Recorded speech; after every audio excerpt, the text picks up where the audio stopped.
Yeah, I guess I've got a couple of approaches for that.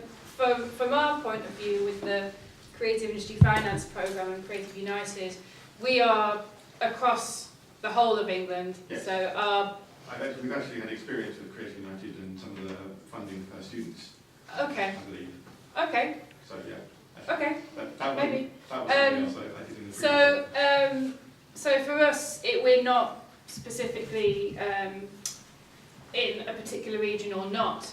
But the other thing I would say, if you're working in a region and it looks like you're going to places where grants or funding that is available is being ring-fenced at other points, maybe there's an argument to say, okay, what can I proactively do here? Is it just me? Are there others that I know in my network that this is also affecting? If there's enough of you, you can make a louder argument and your voice is much greater, and you can take that voice to your local council, to another organisation that might then partner with you, to other people, use the crowd, and maybe you then generate enough of a racket to say, actually, yeah, maybe we do deserve some funding here.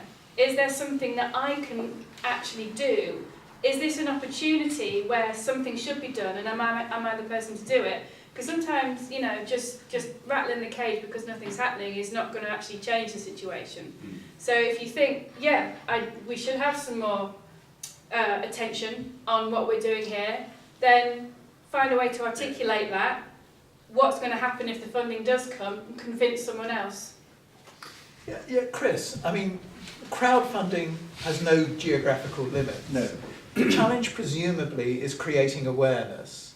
And I think in your presentation you very interestingly sort of defined the, if you like, the low fruit. I don't think you referred to it as that, but family members, friends, and so on. So in response to that question, you know, looking at funding, what would your advice be? Yeah, I mean, you got, yes, basically. I mean, you're absolutely right in rattling the cage, getting your word out there. We've got tools now. You know, we've got too many really. You know, in terms of blogs, Twitter, etc., to connect these groups and to form your tribes. Really, I would say it comes back to tribalism. You're supporting those tribes that are looking to create some sort of vision or change some sort of status quo. Can you connect those? How do you find them? Where are they? And can you build that presence in order to make that case for outreaching that funding and sort of getting the tentacles out across the UK? Or move. Calls, nice. No, it is tough. I think it is tough. And I think even when it comes to crowdfunding, you know, we've still got, what is it? At the moment, I think we're down to about 32% are successful in the reward model. That's it. There's a huge amount that aren't successful, you know, especially in the games industry. I mean, it's littered with games that have got nowhere near their raises.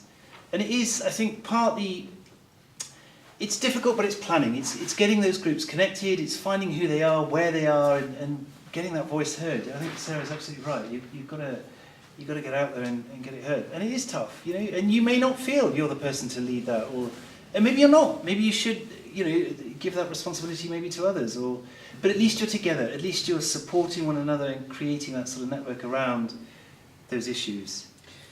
And no, I know you said that Arts Council do their very best, and I know it's sometimes really tricky to spread things as evenly as possible around England. Do you want to talk to that?